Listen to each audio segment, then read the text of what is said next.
Hello दोस्तों, DVT class में आपका स्वागत है। आप लोग के सामने मैं लाया हूँ सामाजिक विज्ञान इतिहास का मैराथन। कल से पेपर स्टार्ट हो रहे हैं 4 तारीख से। तो आज मैं ये इसका पार्ट 1 अपलोड कर दे रहा हूँ। आज रात तक मैं इसका पार्ट 2 भी अपलोड कर दूँगा। टाइम ना बर्बाद करते हुए मैं एक बात मेरा ये चैनल नया है, मैं आपसे ये रिक्वेस्ट करूँगा कि प्लीज़ इस चैनल को लाइक एंड सब्सक्राइब करिए। और हाँ, मैं वादा करता हूँ कि आपने इसका पार्ट 1 और पार्ट 2 देख लिया तो हिस्ट्री से एक भी क्वेश्चन आपके बाहर के नहीं आएंगे। 100% क्वेश्चन आपके यहीं से आएंगे। इसके बाद मैं जियोग्राफी का भी, भूगोल का भी और सिविक्स का भी मैं वीडियो अभी अपलोड कर दूंगा। ठीक है, चलिए हम टाइम लॉस ना करते हुए स्टार्ट करते हैं। पहला टॉपिक है भौगोलिक खोज। तो भौगोलिक खोज का प्रारंभ है ना, तो भौगोलिक खोजों का हम प्रारंभ देख लेते हैं।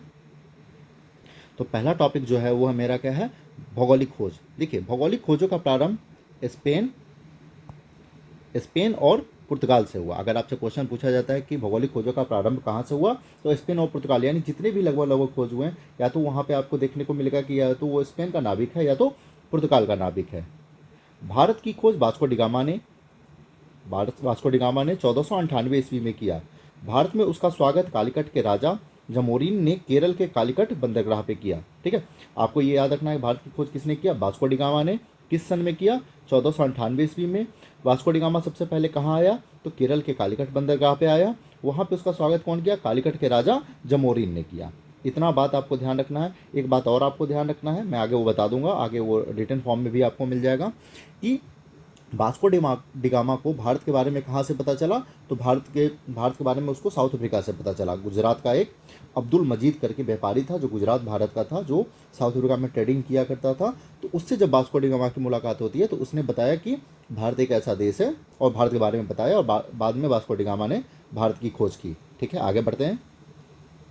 देखिए, हाँ, अब्दुल मजीद भारत के गुजरात का व्यापारी था जिसने दक्षिण अफ्रीका में वास्को डिगामा को भारत के बारे में बताया था। इसका मतलब है कि वास्को डिगामा जब साउथ अफ्रीका पहुंचा, उस समय भारत का व्यापार साउथ अफ्रीका से ऑलरेडी ऑलरेडी होता रहा है। तभी तो भारत का जो अब्दुल मजीद है वो वहाँ पे पहले से पहुंचा हुआ था, और वहीं पे उसको उसके बारे में नॉलेज मिलता है। ये आप नोट रखिएगा, अब्दुल मजीद कहाँ का, गुजरात का व्यापारी था। कहाँ पे मुलाकात हुई थी, दक्षिण अफ्रीका में। किससे हुआ था, वास्को डिगामा से।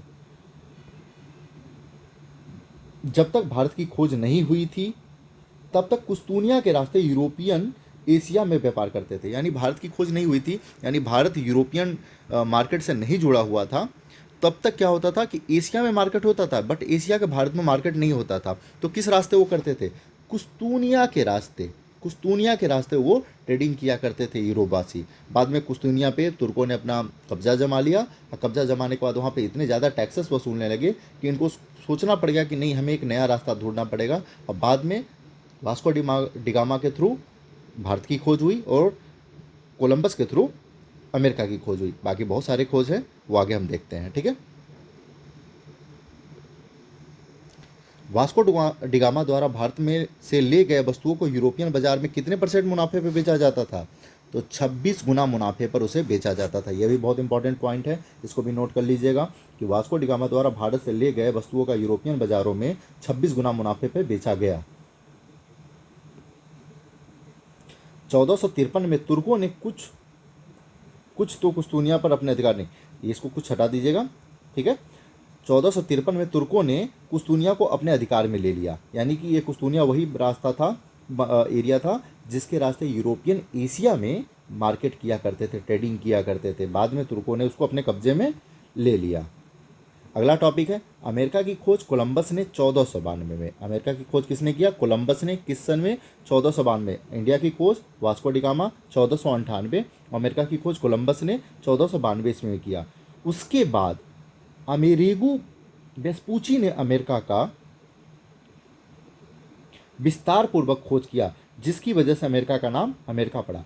कोलंबस ने अमेरिका की खोज तो की, लेकिन अमेरिका का विस्तार रूप से खोज किसने किया, अमेरिगो वेस्पूची ने। इसी की वजह से अमेरिका का नाम अमेरिका पड़ा। ठीक है, क्योंकि जब कोलंबस ने उसकी खोज की अमेरिका की, तो उसने इसे क्या कहा, इसे भारत उपमहाद्वीप का ही अंश माना। लेकिन नहीं, अमेरिके वेस्पूची ने जब अमेरिका की खोज की तो उसने कहा नहीं, ये एक नया महाद्वीप है। इसलिए अमेरिगो वेस्पूची के नाम पर ही अमेरिका का नाम अमेरिका पड़ा। आगे बढ़ते हैं। कैप्टन कुक ने, 2 बार लिखा गया है, ठीक है।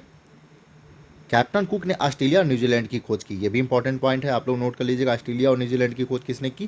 कैप्टन कुक ने ऑस्ट्रेलिया और न्यूजीलैंड की खोज की। वास्को डी गामा पुर्तगाल का पूछा जाए क्वेश्चन आपसे कि वास्को डी गामा कहाँ का नाविक था, तो वास्को डी गामा पुर्तगाल का नाविक था। जिस समय उसने भारत की खोज की उस समय पुर्तगाल का राजकुमार हेनरी द नेविगेटर था। दो चीज़ इसमें आपको मिलेगा कि कहाँ का नाविक था, तो पुर्तगाल का नाविक था, और वहाँ का राजकुमार कौन था उस समय जिस समय उसने भारत की खोज की? Henry the navigator. Christopher Columbus Geneva Italy का निवासी था। ठीक है, अगर कोलंबस के बारे में पूछा जाए तो कहाँ का निवासी था? वो जिनेवा का निवासी था। यह इतालवी नाविक था। अगर पूछा जाए कहाँ का नाविक था? इतालवी के अंतर्गत ही स्पेन आता है, तो स्पेन का नाविक भी आप इसमें ऑप्शन में लगा सकते हैं। यह इतालवी नाविक था जिसे स्पेन के महाराजा के कहने पर 4 यात्राएं की। जिस समय इसने अमेरिका की खोज की उस समय यहाँ की महारानी कौन थी? इसाबेला। बहुत इंपॉर्टेंट नेम है ये, आप नोट कर लीजिएगा कि जब अमेरिका की खोज की उस समय स्पेन की महारानी कौन थी? इसाबेला थी। ठीक है, यूरोप वासियों ने दिशा सूचक यंत्र का प्रयोग अरबों से सीखा। बहुत इंपॉर्टेंट पॉइंट है, जो भी पॉइंट मैं बता रहा हूँ बहुत इंपॉर्टेंट है, यही एग्जाम में आएगा, एग्जाम से बाहर कोई क्वेश्चंस नहीं आएंगे। ठीक है, यूरोप वासियों ने जो दिशा सूचक यंत्र था कंपास की नॉलेज किससे जाना? अरबों से सीखा। 11वीं शताब्दी में जेरूसलम के लिए ईसाइयों और तुर्कों के बीच में धर्म युद्ध हुआ। धर्म युद्ध के बारे में जब आपसे क्वेश्चन पूछा जाए धर्म युद्ध कब हुआ, तो 11वीं से 12वीं शताब्दी में हुआ। किसके बीच में हुआ? ईसाइयों और तुर्कों के बीच में हुआ। ठीक है, ये यरूशलेम जो आज इजराइल में है, ठीक है ना, इजराइल का पार्ट है। एस्ट्रोलोन यंत्र अक्षांशों की गणना करता है।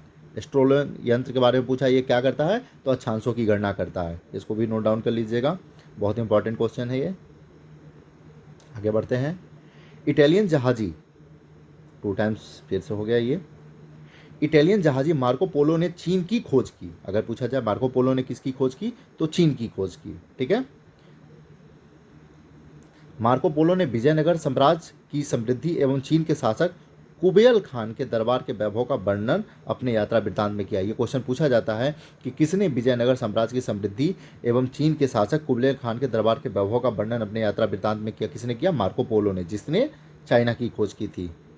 मार्टिन लूथर किंग जर्मनी का रहने वाला था। यह भी इंपॉर्टेंट पॉइंट है। क्वेश्चन पूछा जाता है सामंतवादी व्यवस्था में भूमि का मालिक कौन होता है? सामंतवादी व्यवस्था में भूमि का मालिक कौन होता है? राजा हुआ करता था। ठीक है, भौगोलिक खोजों के परिणाम स्वरूप व्यापारी वर्ग को सर्वाधिक फायदा हुआ। ये क्वेश्चन पूछा जाता है, क्वेश्चन ये पूछा जाता है, इसको मैं छोटा कर दे रहा हूँ। भौगोलिक खोजों के परिणाम स्वरूप सबसे ज़्यादा फायदा किसको हुआ? तो व्यापारी वर्ग को सबसे ज़्यादा फायदा हुआ। ठीक है, दव्यांतरण सिद्धांत की आलोचना किसने की थी? विक्लिफ ने की थी। दव्यांतरण सिद्धांत की आलोचना किसने की थी? विक्लिफ ने की थी। न्यूटन ने गुरुत्वाकर्षण और गति का नियम दिया। आप लोग को पता भी होगा, लेकिन उसके बाद भी आप जान लीजिए क्योंकि इस चैप्टर में है इसके बारे में, न्यूटन के बारे में। ब्राज़ील की खोज किसने की? पुर्तगाली जहाजी केब्रल। बहुत इंपॉर्टेंट क्वेश्चन है। ब्राज़ील की खोज किसने की? पुर्तगाली जहाजी केब्रल ने किया। हाँ, जब तक भारत की खोज नहीं हुई थी तब तक यूरोपियन अर्थव्यवस्था किस पर निर्भर करती थी? भारत में एशिया में जब व्यापार होने लगा तब उसको सोने का ज़्यादा नॉलेज था। तो 80 वर्षों तक यूरोपियन अर्थव्यवस्था चांदी धातु पर निर्भर करता था। ये क्वेश्चन पूछा जाता है कि सोने से पहले उसकी अर्थव्यवस्था किस धातु पर निर्भर करती थी? तो चांदी धातु पर निर्भर करती थी। रोमन कैथोलिक चर्च का केंद्र कहाँ माना जाता है? तो रोम में था। क्या है उसका केंद्र? रोम था। मैं जल्दी टॉपिक बढ़ा रहा हूँ क्योंकि टाइम आपके पास भी नहीं है, मेरे पास भी नहीं है। 15वीं-16वीं शताब्दी के मध्य, यानी जो 15वीं-16वीं शताब्दी है, यही मध्य युग का अंत कहा जाता है और आंतरिक नहीं, ये होगा आपका आधुनिक होगा। आधुनिक युग का प्रारंभ हुआ था। पूछा जाता है कि किस शताब्दी में मध्य युग का अंत और आधुनिक युग का प्रारंभ हुआ था? तो 15वीं से 16वीं शताब्दी में। ठीक है, पुनर्जागरण का केंद्र, यह भी इंपॉर्टेंट क्वेश्चन है, इटली। अफ्रीका का दक्षिणतम बिंदु कौन है? उत्मासा अंतरीप, जिसको केप ऑफ गुड होप भी कहा जाता है। इसकी खोज किसने किया था? बार्थोलोमिया डियाज ने। ये बहुत इंपॉर्टेंट क्वेश्चन है कि जो पहले अफ्रीका का दक्षिणतम बिंदु कौन सा है? उत्मासा अंतरीप, जिसको केप ऑफ गुड होप भी कहा जाता है। इसकी खोज किसने किया था? बार्थोलोमिया डियाज ने किया था, जिसके रास्ते वास्को डी गामा भारत आया था, और इसी रास्ते भारत और साउथ अफ्रीका के बीच में ट्रेडिंग भी हुआ करता था, ठीक है। और उसी रास्ते बाद में जब गुजराती व्यापारी अब्दुल क्या था, मजीद ने उसे बताया कि भारत के बारे में, तो वो उसी रास्ते भारत आया। अगला चलते हैं। 1519 में मैगलन ने सर्वप्रथम पूरे विश्व का चक्कर समुद्र के रास्ते लगाया। बहुत इंपॉर्टेंट है, मैगलन का नाम याद कर लीजिएगा। जैसे वास्को डिगामा आप देख रहे हैं, कोलंबस देख रहे हैं, तो ये भी देख लीजिएगा। 1519 में मैगलन ने क्या किया था, पूरे विश्व का समुद्र के रास्ते चक्कर लगाया था, ठीक है ना। न्यू फाउंडलैंड के द्वीपों का पता किसने लगाया था, तो जॉन सेबरास्टीन कैबोट ने। ये सब नोट करते रहिए आप लोग, ठीक है ना। न्यू फाउंडलैंड के द्वीपों की खोज किसने की थी, सर जॉन सेबस्टीन कैबोट ने, ठीक है ना। सेंट पीटर गिरजाघर कहाँ स्थित है, तो रोम में। दांते ने डिवाइन कॉमेडी, पूछा जाता है डिवाइन कॉमेडी के राइटर कौन है, तो दांते, ठीक है। कौन सा, डिवाइन कॉमेडी, ठीक है, इसको भी नोट कर लीजिए। भौगोलिक खोज के दौरान हल्के तथा तेज चलने वाले जहाज का क्या नाम था, कैराबल। और इसको किसने बनाया था, पुर्तगालियों ने। ये दो भी पूछा जाता है, कैराबल को किसने बनाया, तो पुर्तगालियों ने बनाया। और उस जहाज का क्या नाम था जो बहुत हल्का था और बहुत तेज चलता था भौगोलिक खोज के लिए, तो कैराबल, ठीक है। मैं बहुत जल्दी कर रहा हूँ क्योंकि समय आपके पास भी है। मैं सोचता हूँ कि कम समय में ज़्यादा चीज़ें आपको मिल जाए। दूरबीन की खोज किसने की, दूरबीन की खोज किसने की, गैलीलियो ने किया, ठीक है।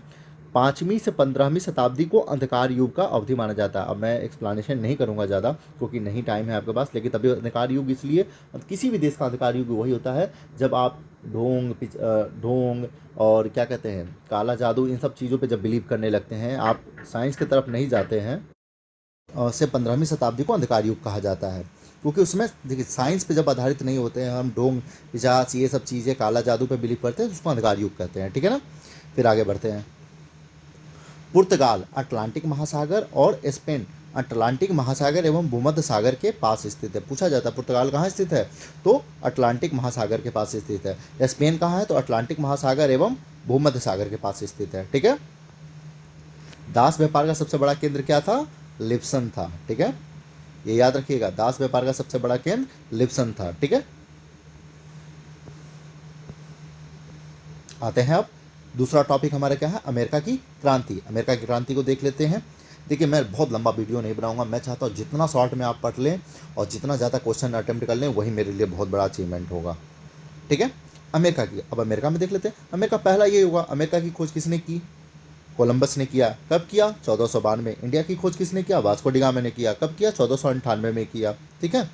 कहाँ का रहने वाला था कोलंबस, जिनेवा का रहने वाला था, जो कि इटली में पड़ता है ना। यह इतालवी नाविक था, मैंने पहले भी बता दिया है, पहले चैप्टर में भी था, जिसने स्पेन के महाराज के कहने पर 4 यात्रा की। जिस समय इसने अमेरिका की खोज की उसमें स्पेन की महारानी कौन थी, इसाबेला थी। ये सबको नोट डाउन करते रहिए, शॉर्ट नोट्स बनाते रहिए आप लोग, मैंने शॉर्ट नोट्स ही बना दिया आपको।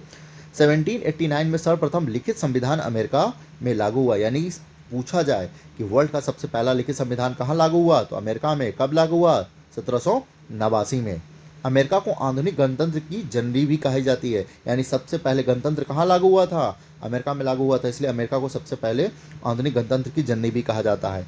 अमेरिका में सर्वप्रथम धर्मनिरपेक्ष राज्य की स्थापना हुई। ये भी बहुत लोग भारत को लगा देते हैं कि भारत धर्मनिरपेक्ष देश है, तो भारत को लगा देते हैं, नहीं, भारत नहीं है धर्मनिरपेक्ष, भारत तो है धर्मनिरपेक्ष देश, लेकिन सर्वप्रथम धर्मनिरपेक्ष राज्य की स्थापना किसने किया था, तो अमेरिका ने किया था। अमेरिका ने सर्वप्रथम नागरिकों के समानता, स्वतंत्रता और उसके मौलिक अधिकारों की घोषणा की। यानी कि नागरिकों की समानता, स्वतंत्रता और उसके मौलिक अधिकारों की घोषणा सबसे पहले किसने किया, तो अमेरिका ने किया, ठीक है। ये सब चीज़ पॉइंट नोट करते रहिएगा।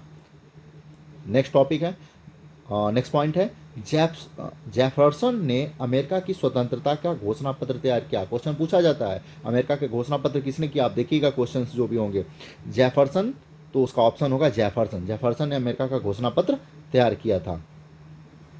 जॉर्ज वाशिंगटन अमेरिका स्वतंत्रता संग्राम के नायक थे। याद रखिएगा, युद्ध जो हुआ था उसमें 2-3 क्वेश्चन पूछे जाते हैं कि अमेरिका की तरफ से नायक कौन था, तो फ्रांस की तरफ से नायक कौन था, और ब्रिटेन की तरफ से नायक कौन था, या सेनापति बोल सकता है नायक को, ठीक है ना। तो नायक कौन था, उस समय का नायक कौन था, तो जॉर्ज वाशिंगटन अमेरिका के स्वतंत्रता संग्राम के नायक थे और सेनापति भी थे, ठीक है। और जॉर्ज वाशिंगटन के नाम पर ही अमेरिका की राजधानी का नाम वाशिंगटन डीसी पड़ा, ठीक है। देखो आ भी गया। फ्रांस का सेनापति कौन था? लफायते। फ्रांस का सेनापति कौन था? लफायते। और ब्रिटेन का सेनापति कॉर्नवालिस था, ठीक है। कॉर्नवालिस, जो संग्राम हुआ उस समय लफायते फ्रांस का वो था और सेनापति था, और कॉर्नवालिस ब्रिटेन का, ठीक है ना। आगे बढ़ते हैं। 1781 ईस्वी में अमेरिकी उपनिवेशी के सम्मुख आत्मसमर्पण करने वाला ब्रिटेन का सेनापति कौन था? तो जाहिर सी बात है, जब उस संग्राम में लॉर्ड कॉर्नवालिस ही था तो समर्पण भी तो यही करेगा ना।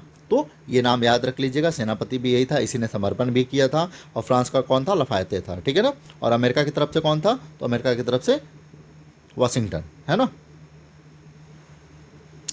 1756 से 1763 तक इंग्लैंड और फ्रांस के बीच सप्तवर्षीय युद्ध हुआ। सप्तवर्षीय युद्ध के बारे में पूछा जाता है, किसके किसके बीच में हुआ?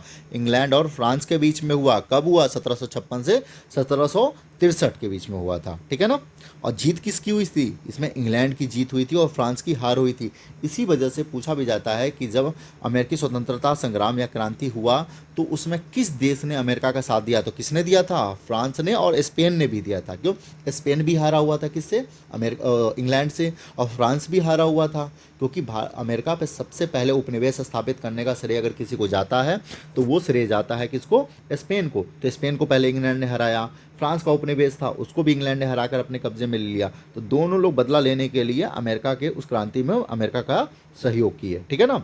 और वही चीज़ बाद में आप पढ़ेंगे कि फ्रांस की क्रांति क्यों हुई। तो फ्रांस की क्रांति इसलिए कि फ्रांस ने इंग्लैंड को हराने के लिए अमेरिका के साथ देने के चक्कर में बड़े खर्चे हुए, उसकी ट्रेजरी पूरी तरीके से खाली हो गया। और वही ट्रेजरी खाली होने के लिए बहुत ज़्यादा टैक्सेस लगा दिया, बहुत सारे रूल्स बना दिए, और बाद में वो फ्रांस की क्रांति के रूप में वो चेंज हो गया, ठीक है ना। वो आगे देखेंगे, जो अभी हम पढ़ रहे हैं उसी टॉपिक को हम देखते हैं, ठीक है ना। नेविगेशन एक्ट, ये नेविगेशन एक्ट नौवहन एक्ट कहा जाता है। ये इंग्लैंड ने अमेरिका वालों पे लगाया, क्या लगाया? कि जो भी ट्रेडिंग होगी समुद्र के रास्ते, उसमें जो क्या कहते हैं इसको क्या बोलते हैं, एक मिनट, जहाज, जो पानी में समुद्रिक जहाज होगा वो ब्रिटेन का ही प्रयोग होगा। अगर उससे सस्ता रूस दे रहा है, उससे सस्ता तो नहीं, आपको ट्रेडिंग करने के लिए ब्रिटेन का ही जहाज यूज करना होगा। और ये अधिनियम कब पारित हुआ था? 1651 में पास हुआ था। ये इंपॉर्टेंट है, ये याद रखिएगा। क्यों हुआ, क्या ये नहीं मतलब है, 1651 इसका डेट याद रखिएगा। 1774 में फिलाडेल्फिया का प्रथम सम्मेलन हुआ तथा 4 जुलाई 1776 को इसका द्वितीय सम्मेलन हुआ। यही दिन था जिस दिन अमेरिका का पूर्ण स्वतंत्रता प्राप्त हुआ, ठीक है ना। इसी दिन आंदोलन शुरू हुआ, इसी दिन अमेरिका ने कहा कि हम भैया क्या हैं, द्वितीय। पहला सम्मेलन कब हुआ? 1774 में प्रथम सम्मेलन हुआ। कब हुआ इसका ज़्यादा इंपॉर्टेंट रोल नहीं है। 4 जुलाई और 1776 को द्वितीय सम्मेलन हुआ। इसी दिन अमेरिका ने क्या कहा, भैया हम अपने आप को आज़ाद घोषित करते हैं। और इसीलिए 4 जुलाई को देखिए वो लोग क्या करते हैं, अपना स्वतंत्रता दिवस मनाते हैं, ठीक है ना। बोस्टन टी पार्टी, ठीक है, 2 टाइम्स ये नोट हो गया है, इसको मैं इरेज कर दे रहा हूँ। बोस्टन टी पार्टी अमेरिका स्वतंत्रता संग्राम का सबसे तत्कालीन कारण था, ठीक है ना। तत्कालीन कारण, अगर आपसे पूछा जाए कि अमेरिका स्वतंत्रता संग्राम का सबसे तत्कालीन कारण कौन था, तो बोस्टन टी पार्टी, है ना। चलिए हाँ, लिखा भी है यहाँ पे तत्कालीन कारण था, जो कि 16 दिसंबर 1773 ईस्वी में हुआ। इसके नायक कौन थे? शैमुअल एडम्स थे, ठीक है ना। शैमुअल एडम्स थे, नोट कर लीजिएगा डेट। 16 दिसंबर 1773 में हुआ बोस्टन टी पार्टी, जो तत्कालीन कारण था। इसका नायक कौन था? तो इसका नायक था सैमुअल एडम्स थे, ठीक है ना। अमेरिकी स्वतंत्रता संग्राम के दौरान स्वाधीनता के पुत्र पुत्रिया नामक संस्था स्थापित की गई। पूछा जाता है पुत्र पुत्रिया नामक संस्था किस क्रांति के दौरान हुआ था? तो अमेरिकी स्वतंत्रता संग्राम के दौरान पुत्र पुत्रिया नामक संस्था स्थापित की गई थी। कॉमन सेंस बुक की रचयिता कौन है? तो Thomas Paine. Common Sense book के रचयिता कौन है? तो टॉमस पेन, ये भी नोट कर लीजिएगा आप लोग। अमेरिकी क्रांति के मध्यम वर्ग ने महत्वपूर्ण भूमिका निभाई, कि सबसे ज़्यादा किस वर्ग ने सबसे महत्वपूर्ण भूमिका निभाई किसमें? अमेरिकी क्रांति में, तो मध्यम वर्ग ने। और अगर आपसे पूछा जाए कि फ्रांस की क्रांति में सबसे ज़्यादा, तो साधारण जनता, ठीक है, उसमें साधारण जनता और इसमें मध्यम वर्ग, ठीक है। इंग्लैंड अमेरिका में कुल 13 उपनिवेश स्थापित किए, पूछा जाता है इंग्लैंड ने अमेरिका में कुल कितने उपनिवेश, तो 13 उपनिवेश स्थापित किए थे, ठीक है। आगे बढ़ते हैं। अमेरिकी क्रांति के समय इंग्लैंड का राजा जॉर्ज तृतीय था। अमेरिकी क्रांति के समय इंग्लैंड का राजा कौन था? जॉर्ज तृतीय, ठीक है ना, इसको भी नोट डाउन कर लीजिए। 3 फरवरी 1783 पेरिस की संधि के द्वारा अमेरिकी क्रांति को मान्यता प्राप्त हुई। मतलब इस दिन फाइनल आप कर दीजिए कि अमेरिका की जो क्रांति हुई उसको पूर्ण मुहर दिया गया कि ये क्रांति वैलिड है और अमेरिका को पूर्ण रूप से एक महाद्वीप घोषित किया जाए, एक राष्ट्र घोषित किया जाए, और उस दिन घोषित कर दिया गया। कब हुआ था ये सम्मेलन? पेरिस संधि 3 फरवरी 1783 में। 1765 में स्टाम्प एक्ट पारित हुआ। स्टाम्प एक्ट क्या है? चलिए, इसको बताने की जरूरत नहीं थी क्योंकि ज़्यादा डीपली नहीं जाना है, लेकिन मैं बता देता हूँ स्टाम्प एक्ट क्या था।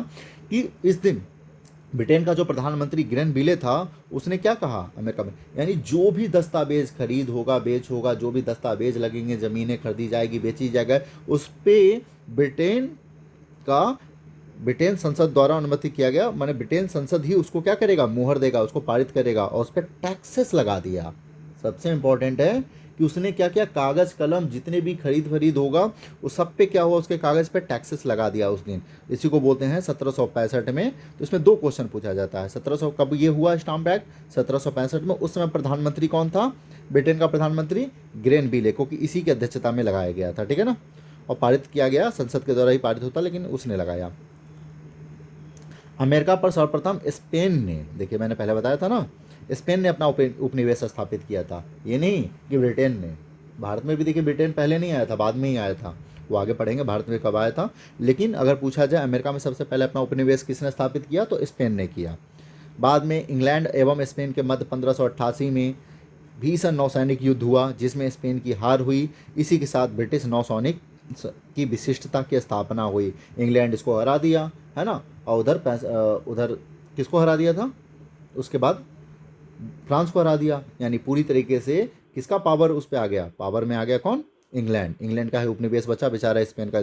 इस खुन्नस में स्पेन और फ्रांस ने अमेरिका का साथ दिया था। गवर्नर अमेरिकी उपनिवेशों के प्रशासन का प्रधान होता था। यह पूछा जाता है अमेरिकी उपनिवेश जिस एरिया पे कब्जा हुआ था उसका जो प्रधान कौन होता था, तो गवर्नर हुआ करता था। भारत में भी भारत के भूभाग पे जो सबसे बड़ा अधिकारी कौन होता था, तो सबसे बड़ा अधिकारी गवर्नर होता था। प्रतिनिधित्व नहीं तो कर नहीं का नारा किसने दिया था? सैमुअल एडम्स, ठीक है ना। प्रतिनिधित्व नहीं तो कर नहीं का नारा किसने दिया था? Samuel Adams. सैमुअल एडम्स कौन था? अभी मैंने जस्ट ऊपर बताया है। बोस्टन टी पार्टी का नायक कौन था? बोस्टन टी पार्टी क्या है? कोई पार्टी उटी नहीं हुआ था उस दिन। जितने भी चाय लदे हुए थे जहाज में उसको पानी में फेंक दिया गया था जो इंग्लैंड जहाज जा रहा था, ठीक है ना। तो प्रतिनिधित्व नहीं तो कर नहीं, इसका नारा सैमुअल एडम्स ने दिया। नॉर्थ ने 5 असहनीय कानून, ये उतना इंपॉर्टेंट नहीं है लेकिन जान लीजिए, नॉर्थ ने 5 असहनीय कानून बनाए, ठीक है ना। बहुत खतरनाक कानून बनाया था इसने। खैर इसके बारे में कोई ज़्यादा जानने की ज़रूरत नहीं है, लेकिन जानते रहिए, नॉर्थ जब भी आएगा ऑप्शन में लगा दीजिएगा। बहुत इंपॉर्टेंट। मुक्त व्यापार की नीति लेसेस फेयर किसने दिया? एडम स्मिथ ने। मुक्त व्यापार की नीति किसने दिया? एडम स्मिथ ने। इन्हीं को क्या कहा जाता है? फादर ऑफ इकोनॉमिक्स भी कहा जाता है, ठीक है ना। ये याद रखिएगा, मुक्त व्यापार की नीति किसने दिया? एडम स्मिथ ने। इन्हीं को फादर ऑफ इकोनॉमिक्स भी कहा जाता है।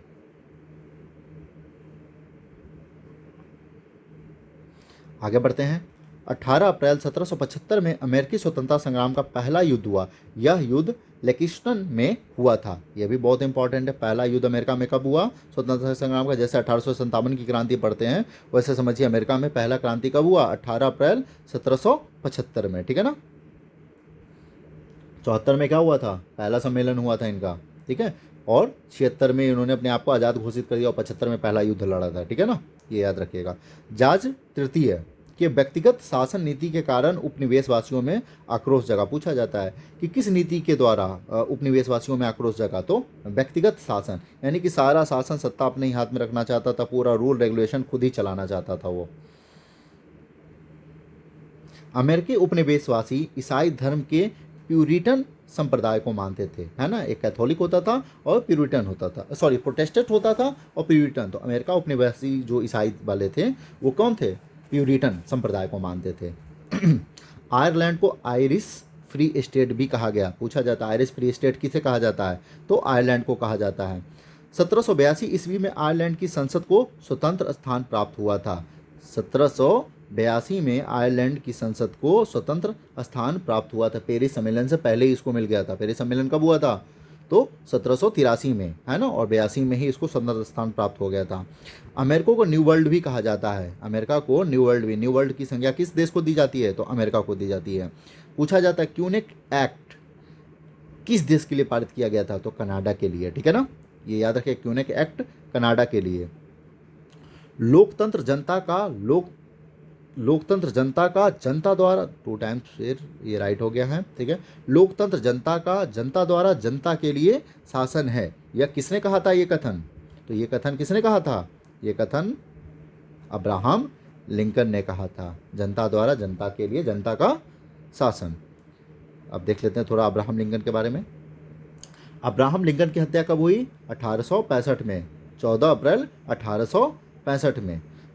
संयुक्त राज्य अमेरिका के 16वें राष्ट्रपति थे ये अब्राहम लिंकन, जिनको प्रसिद्ध मंच अभिनेता जॉन विलिक्स बूथ द्वारा हत्या कर दी गई जब वो वाशिंगटन डीसी के फोर्ड थिएटर में अवर अमेरिकन कजिन नाटक देख रहे थे। तभी उनके सिर पर गोली मार दी गई थी, ठीक है ना। याद रखिएगा किसने मारा? जॉन विलिक्स बूथ ने। और कितने में मारा था? डेट क्या था? 14 अप्रैल 1865। बस यही इंपॉर्टेंट है, इससे ज़्यादा इंपॉर्टेंट इसमें नहीं है।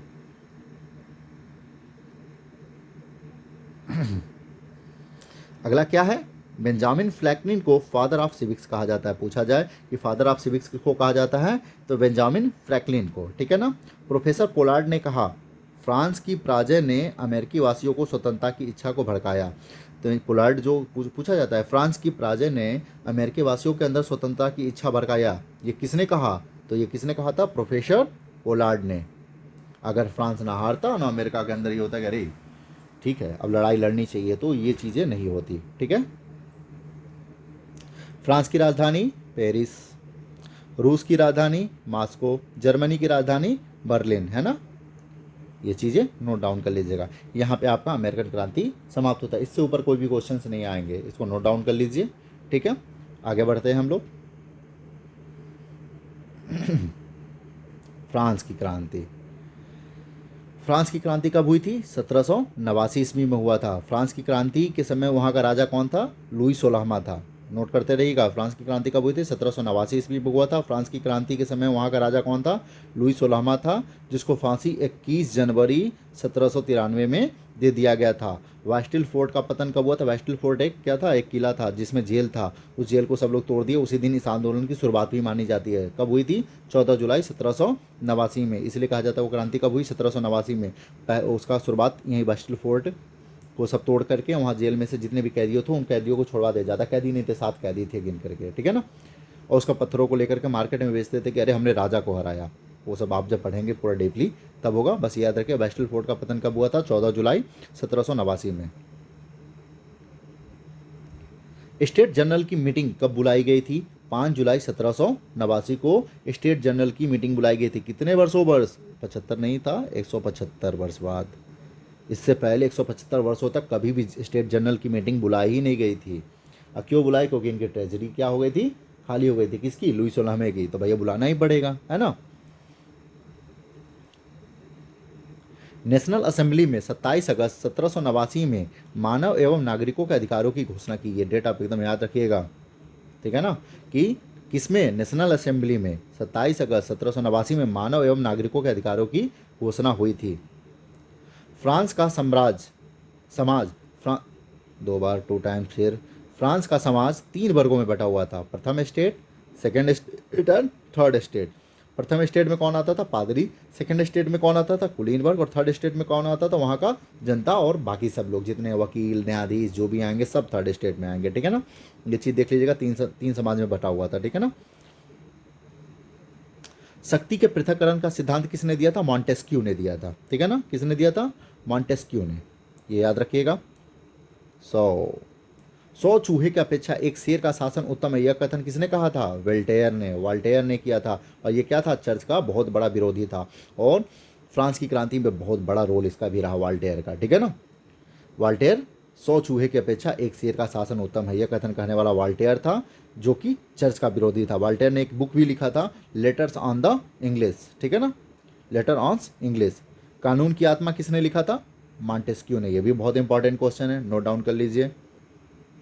सामाजिक संविदा के लेखक यानी कि सोशल कॉन्ट्रैक्ट जो बुक है वो किसने लिखा? तो रूसो ने लिखा। ये क्वेश्चन भी पूछा जाता है हर बार। जनरल विल का समर्थक कौन था? जनरल विल यानी जनता का बिल का समर्थन कौन था? रूसो था। ये कहता था कि यार कोई कानून सजा उजा मत दो, जो भी दोषी है उसको जनता के सामने रख दो, जनता जो करेगी वही उसका फैसला होगा, वही कानून होगा, उसी को जनरल बिल बोलते हैं। नेकर कौन था? लुई सोलहवां का वित्त मंत्री था, याद रखिएगा। नेकर कौन था? लुई सोलहवां का वित्त मंत्री था। विश्व ज्ञान कोश इंसाइक्लोपीडिया के संपादक कौन थे? दिद्रो। बहुत इंपॉर्टेंट क्वेश्चन है, दिद्रो, ठीक है ना। जैकोबिन दल का प्रसिद्ध नेता कौन था? मैक्समिलियन डी रॉबस्पियर, है ना। रॉबस्पियर जो था जैकोबिन दल का प्रसिद्ध नेता था। बहुत क्या गए इसको, बहुत हरामी था बोलना नहीं चाहिए। बहुत लोगों को इसने मरवा दिया, बहुत ज़्यादा लोगों ने नरसंहार किया था इसने फ्रांस की क्रांति में स्वतंत्रता, समानता होगा, समानता एवं बंधुत्व का नारा किसने दिया? तो सबसे पहले किसने दिया? फ्रांस की क्रांति में स्वतंत्रता, समानता एवं बंधुत्व, ठीक है ना। स्वतंत्रता और समानता और नागरिक अधिकारों का नारा किसने दिया था? तो अमेरिकी क्रांति ने। और बंधुत्व उसमें ऐड हो जाए तो बस आप फ्रांस की क्रांति मार दीजिएगा, ठीक है ना। चलिए इसको ऑप्शनल टाइप में हम कर देते हैं तो ज़्यादा बेटर होगा, क्योंकि एग्ज़ाम ऑब्जेक्टिव होगा, लाइन बाय लाइन याद करना आसान नहीं होगा। आप लोग अपने तरीके से नोट करते रहिएगा। देखिए पहला क्वेश्चन है, वॉल्टेयर क्या था? मैंने बताया था ना, चर्च का विरोधी था, ठीक है ना। चर्च का विरोधी था। उसने कौन सा बुक लिखा था? लेटर ऑन इंग्लिश, ठीक है। वो क्या था? वैज्ञानिक था, गणितज्ञ था, लेखक था या शिल्पकार था? तो वो एक लेखक था, उसने बुक लिखी थी, ठीक है ना। आगे बढ़ते हैं।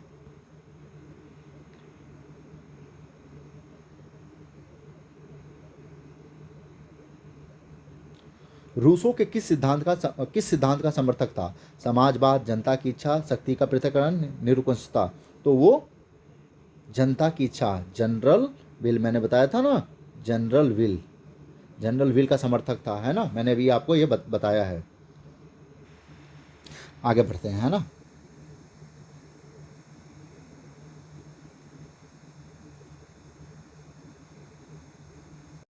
बढ़ते हैं तीसरे क्वेश्चन पे। मॉन्टेस्क्यू ने कौन सी पुस्तक लिखी, है ना? सामाजिक संविदा, विधि की आत्मा, दास कैपिटल, बृहत ज्ञान कोश। तो मैंने पहले ही बताया विधि की आत्मा, है ना।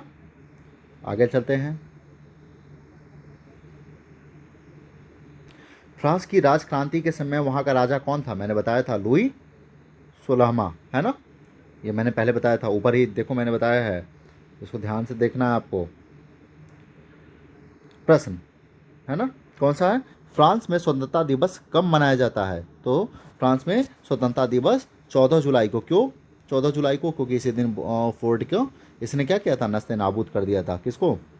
कौन सा था? वेस्टाइल फोर्ट को नस्ते नाबूद किया, और इसीलिए इस दिन को ही हम लोग स्वतंत्रता दिवस के रूप में मनाते हैं, है ना। नेक्स्ट क्वेश्चन है, फ्रांसीसी समाज कितने वर्गों में बटा हुआ था? तो 3 वर्गों में बटा हुआ था। मैंने अभी बताया था ऊपर, इस चीज़ को देखिए, इसलिए मैंने स्टेप बाय स्टेप कर दिया था। अब आप उसको क्वेश्चन, जैसे एग्जाम में क्वेश्चन पूछे जाएंगे वैसे मैंने इसको पुटअप कर दिया, जिससे आपको आसानी होगी, है ना। नेक्स्ट क्वेश्चन पे चलते हैं। राजा पर नियंत्रण लगाने के लिए कौन सी संस्था होती थी? तो पार्लमा, है ना। पार्लमा नाम की एक संस्था थी जो राजा पर नियंत्रण लगाता था। किसने ये बनाया था? पादरियों ने। किसने कहा था भ्रष्ट गिरजे को नष्ट कर दो? जो गिरजाघर है, जो भ्रष्ट गिरजाघर है, वो पादरियों के खिलाफ। मैंने पहले बताया चर्च का विरोधी कौन था? वाल्टेयर था, तो लाजमी है वाल्टेयर ही कहेगा, है ना। नेक्स्ट क्वेश्चन, इंग्लैंड की गौरवपूर्ण क्रांति कब हुई? इंग्लैंड की जो गौरवपूर्ण क्रांति कही जाती है वो कब हुई थी? तो वो हुई थी 1688 ईस्वी में। इंग्लैंड की गौरवपूर्ण क्रांति कब हुई थी? तो 1688 में। नेक्स्ट क्वेश्चन पे चलते हैं। फ्रांस की क्रांति का स्वरूप क्या था? धार्मिक था, सामंतवादी था, बुजुर्गा क्रांति या सर्वहारी? तो बुजुर्गा क्रांति है ना, ठीक है। मैं कोई भी क्वेश्चन नहीं छोड़ूंगा, सारे क्वेश्चन को लेकर के चलूँगा। आपसे एक रिक्वेस्ट है, मेरे चैनल को लाइक एंड सब्सक्राइब कर दीजिए, जिससे मैं आगे बढ़ सकूं, है ना, और मुझे और उत्साह हो आप लोगों के लिए, और एग्ज़ाम के लिए मैं और भी मटेरियल्स लाता रहूं, ठीक है। नेक्स्ट क्वेश्चन पे चलते हैं हम लोग। नेक्स्ट क्वेश्चन क्या है? फ्रांस की राजक्रांति किस ईस्वी में हुआ? मैंने अभी तुरंत ऊपर ही बताया था, 1789 ईस्वी में, ठीक है। फ्रांस की जो राजक्रांति या फ्रांस की जो क्रांति हुई थी वो कब हुई थी? 1789 ईस्वी में। अगला क्या है? वेस्टेल का पतन कब हुआ? वेस्टेल क्या था? वेस्टेल एक फोर्ट था जिसमें जेल था, ठीक है ना। उसका पतन कब हुआ था? 14 जुलाई। इसलिए 14 जुलाई को स्वतंत्रता दिवस भी के रूप में भी ये लोग मनाते हैं, क्योंकि इसी दिन इसने आगाज किया आज़ादी का, इसी दिन वो क्रांति स्टार्ट हुई थी, ठीक है ना। प्रथम स्टेट के अंतर्गत कौन आता था? तो पादरी आते थे। सेकंड स्टेट के अंतर्गत कौन आता था? राजा है। राजा मतलब कुलीन वर्ग वाले लोग, है ना। बाकी सब सर्वसाधारण कहाँ आते थे? तो 3 स्टेट में, ठीक है ना। द्वितीय स्टेट में इनमें से कौन आता था?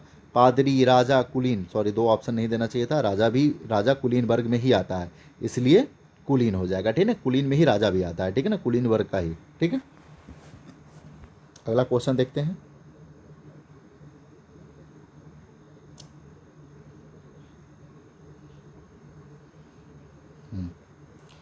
तृतीय स्टेट में कौन आता था? तो भाई दार्शनिक, कुलीन, पादरी, न्यायाधीश। तो मैंने बताया था कुलीन और पादरी को छोड़ दिया जाए तो बाकी किस में आएंगे? न्यायाधीश में। आप कहेंगे सर दार्शनिक, दार्शनिक वहाँ का निवासी थोड़े होता था, दार्शनिक तो भाई दूसरे जगह का होता था ना।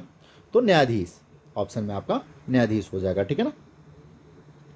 नेक्स्ट क्वेश्चन क्या है? विश्वकोश संपादक, मैंने कौन बताया था? दिद्रो। विश्वकोश का संपादक कौन था? विश्व ज्ञान कोश कहे, इंसाइक्लोपीडिया बोले या विश्व ज्ञान कोश बोले, उसका संपादक कौन था? तो दिद्रो था। जैकोबिन दल का प्रसिद्ध नेता कौन था? तो मैंने बताया था बहुत हरामी था, रॉबेस्पियर, है ना, बहुत लोग को मरवा दिया था। स्वतंत्रता, समानता और बंधुत्व का नारा किस क्रांति में? फ्रांसीसी क्रांति में। नेक्स्ट, मैं जल्दी जल्दी खत्म कर रहा हूँ क्योंकि आप लोग के पास भी समय बहुत कम है, आपको बहुत कुछ देखना है इसमें। मानव और नागरिकों का अधिकारों की घोषणा कब हुई थी? तो मैंने बताया था 27 अगस्त, ऊपर मैंने नोट डाउन बताया था, 27 अगस्त 1789 को। शक्ति के पृथक्करण का सिद्धांत किसने दिया था? मॉन्टेस्क्यू ने। दी सोशल कॉन्ट्रैक्ट नामक पुस्तक के लेखक कौन थे? तो रूसो।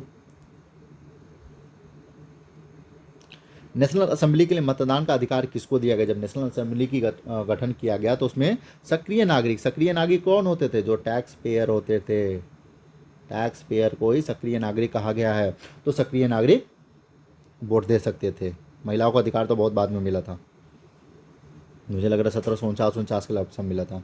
1789 की क्रांति के बाद फ्रांस में किस प्रकार का शासन व्यवस्था लागू हुआ? तो लाजमी है, जब भी राजा का शासन जाता है तो गणतंत्रात्मक शासन व्यवस्था लागू होती है, तो गणतंत्रात्मक शासन व्यवस्था लागू किया गया, ठीक है ना। नेक्स्ट क्वेश्चन, नेपोलियन कोड किस वर्ष लागू हुआ? तो नेपोलियन जब गद्दी पे बैठा, कब बैठा था? 1804 में। नेपोलियन कोड क्या था? शासन करने के लिए जो भी नेपोलियन का नियम था, जो भी उसका विधि था, जो भी उसका कानून था, उसी को नेपोलियन कोड कहा गया, ठीक है ना। 1815 में वो युद्ध हार गया, उसके बाद बाहर निकलना पड़ा उसे।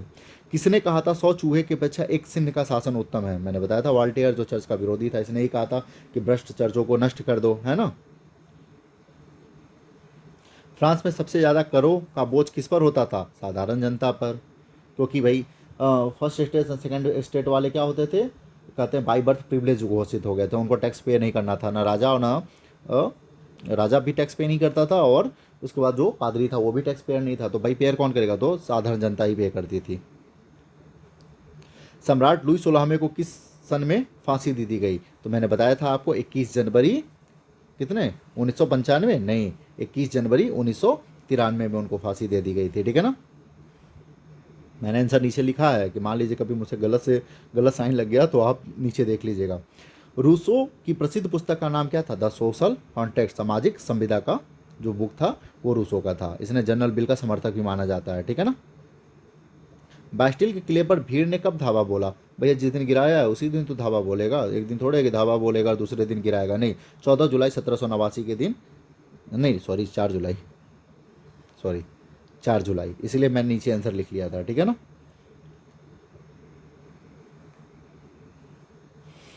आतंक राज की स्थापना किसने की थी? आतंक राज मैंने बताया था ना, बहुत हरामी था, रॉबर्टसपियर है, मैं इसको इसी नाम से याद रखता हूँ, रॉबर्टसपियर है, ठीक है। फ्रांस की राजक्रांति से उत्पन्न राजनीतिक एवं सामाजिक व्यवस्था ने यूरोप में कई देशों में उसका शत्रु बना दिया। उसका शत्रु कौन था? शत्रु मित्र बना दिया, है ना। फ्रांस की राजक्रांति से उत्पन्न राजनीतिक एवं सामाजिक व्यवस्था ने यूरोप के कई देशों को उसका मित्र बना दिया, ठीक है ना। किस तिथि को फ्रांस में राष्ट्रीय दिवस के रूप में मनाया जाता है? तो 14 जुलाई, मैंने बार बार बताया 14 जुलाई 1789, ठीक है ना। नेपोलियन कब सम्राट बना? 1804 में।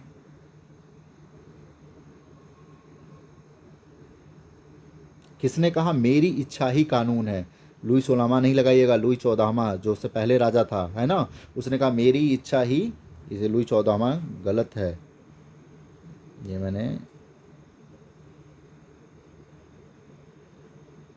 लुई 14वां होगा, गलत मैंने यहाँ पे नोट कर दिया। लुई 14वां ने कहा था मेरी इच्छा ही कानून है, ये क्वेश्चन पूछा जाएगा तो लुई 16वां मत लगाइएगा, लुई 14वां ने कहा था मेरा शासन ही, मेरी इच्छा ही कानून है, अब मेरी बात ही यहाँ का कानून रहेगा। मेरी अंतोदय कहाँ की राजकुमारी थी? मेरी अंतोनेत कौन थी? वो ऑस्ट्रिया की महारानी थी, जिसकी शादी किसके साथ हुई थी? लुई 16वें के साथ हुई थी, ठीक है ना, याद रखिएगा, उसकी वाइफ थी ये। लेटर्स द कचेट क्या था? लेटर्स द कचेट क्या था? तो वो राजाज्ञा था, यानी राजा की जो आज्ञा थी वही लेटर्स द कचेट था। और लेटर्स द कैचेट में क्या था? किसी को बिना भी किसी अभियोग के भी उठा लो, जेल में डाल दो, जो सज़ा देना है दे दो। असिस्ट जनरल की बैठक किस तिथि को आरंभ हुई? तो 5 मई 1789। कितने वर्ष बाद हुआ था? 175 वर्ष बाद हुआ था, उससे पहले हुआ ही नहीं था। अब आते हैं, अगला टॉपिक था जर्मनी में नाजीवाद और हिटलर, है ना, यही टॉपिक है ना आपका। चलिए इससे रिलेटेड हम लोग क्वेश्चन देख लेते हैं। हिटलर का जन्म कहाँ हुआ था? जर्मनी का शासक था ऑस्ट्रिया में उसका जन्म हुआ था, ठीक है ना। नाजी पार्टी का प्रतीक चिन्ह क्या था? तो स्वास्तिक, जो भारत का स्वास्तिक है ना, वही नाजी पार्टी का प्रतीक चिन्ह था। वाइमर गणतंत्र की स्थापना कब हुई थी? वाइमर गणतंत्र की स्थापना कब हुई थी? तो 14 अगस्त 1919। नोट डाउन करते रहिएगा आप लोग, ठीक है, छोड़िएगा नहीं, सारे क्वेश्चन यहीं से आने हैं, बाहर से कोई भी क्वेश्चन नहीं पुटअप होगा। हिटलर जर्मनी का चांसलर कब बना? हिटलर जर्मनी का चांसलर 1933 में बना, ठीक है, और 1934 में इसका प्रधानमंत्री का निधन भी हो जाता है, तो पूरी सत्ता अपने कब्जे में कौन ले लेता है? हिटलर ले लेता है। तब तक उसके लिए जानिए 1933 में वो जर्मनी का चांसलर बना, ठीक है ना। एक राष्ट्र एक नेता का नारा किसने दिया? तो हिटलर ने दिया, ठीक है ना। एक राष्ट्र एक नेता का नारा किसने दिया? हिटलर ने दिया। हिटलर ने जर्मनी में किस प्रकार की राज्य की व्यवस्था लगाई? तो सर्वाधिकार व्यवस्था लगाई, है ना। हिटलर ने जर्मनी में किस प्रकार की राज्य की स्थापना की? तो सर्वाधिकारवादी, सबको अधिकार रहेगा भाई, कोई ऐसा नहीं है जिसको अधिकार नहीं मिलेगा। नाजीवादी किस सिद्धांत का विरोधी था? जो नाजीवादी पार्टी उसने बनाया वो किस सिद्धांत का विरोधी था? समाजवाद का विरोध था, वो सोशलाइजेशन में और समानता में विश्वास नहीं रखता था। नाजी पार्टी का संबंध किस देश से था? तो जर्मनी से था, क्योंकि हिटलर जर्मनी से था, भले ऑस्ट्रिया में जन्म लिया था। आयरन क्रॉस क्या था? जर्मनी का एक वीरता पुरस्कार था, जो कि हिटलर को प्रथम विश्व युद्ध के बाद भी मिला था। किसके लिए? वीरता के लिए, ठीक है, तो उसको याद रखिएगा, आयरन क्रॉस। निम्नलिखित में नाजीवाद किसका समर्थक था? राजतंत्र का, प्रजातंत्र का, राज की सर्वोच्चता के सिद्धांत का? इसमें से कोई नहीं। तो राज की सर्वोच्चता, मैंने ना सर्वोधिकार, राज्य की सर्वोच्चता सिद्धांत को वो मानता था, ठीक है। चलते हैं नेक्स्ट क्वेश्चन पे। नाजीवाद का सर्वप्रथम उदय हुआ कहाँ पे हुआ? तो जर्मनी में हुआ, बेशक। नेक्स्ट है, नाजी पार्टी का झंडा किस रंग का था? तो नाजी पार्टी का जो झंडा था वो लाल रंग का था। ये नोट करते रहिए आप लोग, क्योंकि मैं बहुत एक्सप्लेन नहीं कर सकता, क्योंकि आपके पास भी टाइम नहीं है, मेरे पास भी नहीं है, क्योंकि कल से ही पेपर स्टार्ट है। हिटलर ने चेकोस्लोवाकिया को किस वर्ष अपने अधिकार में लिया? तो 1939 में अपने अधिकार में उसको ले लिया, ठीक है ना। यानी प्रथम विश्व युद्ध जिस दिन स्टार्ट हुआ, प्रथम विश्व युद्ध 1939 में स्टार्ट हुआ, उसी समय इसने चेकोस्लोवेकिया को क्या कर लिया, अपने अधिकार में ले लिया था, ठीक है ना। हिटलर ने आर्थिक स्थिति सुधारने के लिए किस अर्थमंत्री को नियुक्त किया था? तो इसके लिए आप याद रखिएगा सास्ट को, जाल मार सास्ट को उसने नियुक्त किया था अर्थमंत्री, वित्त मंत्री, ठीक है ना। गोबुल्स को क्या कहा जाता है? तलवार कहा जाता है। और गोसरिंग को क्या बोला जाता है? उसका दिमाग बोला जाता है। आगे आप देखिएगा। जनरल फ्रांको कहाँ का शासक था? जनरल फ्रांको स्पेन का शासक था, ठीक है, नोट कर लीजिएगा।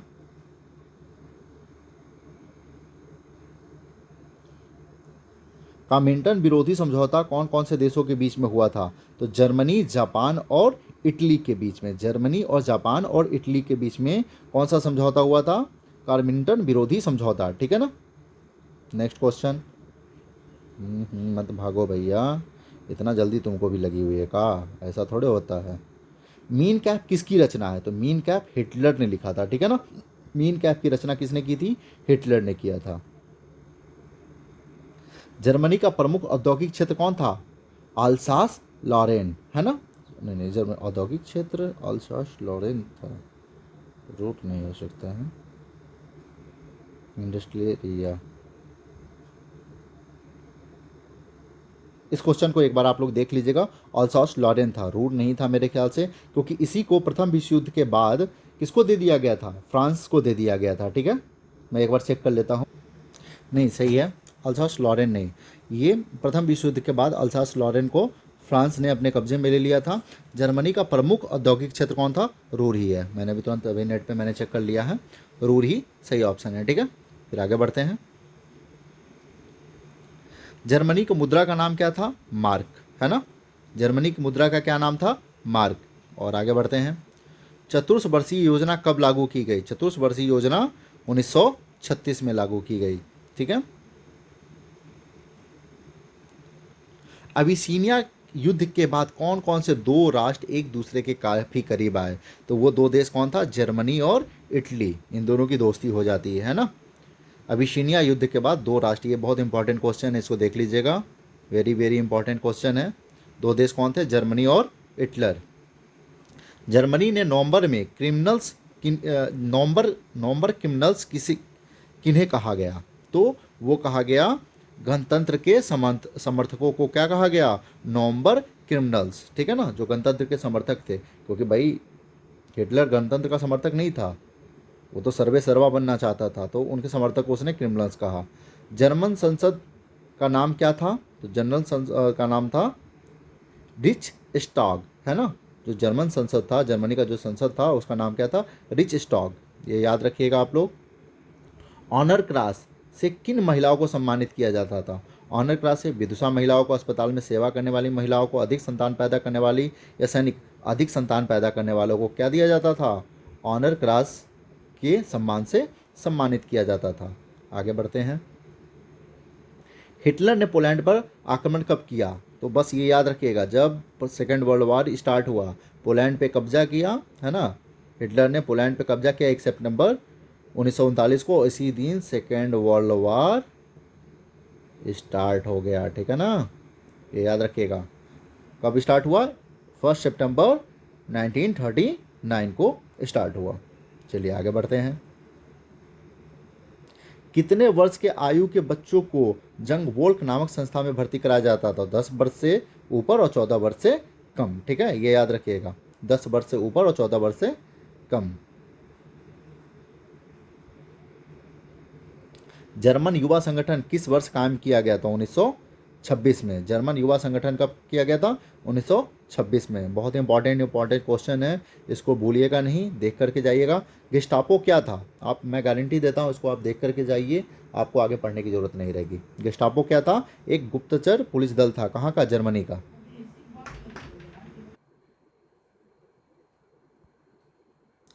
हिटलर की प्रजातीय नीति के विशेष शिकार कौन बने? तो सबसे ज्यादा शिकार कौन बना? यहूदी।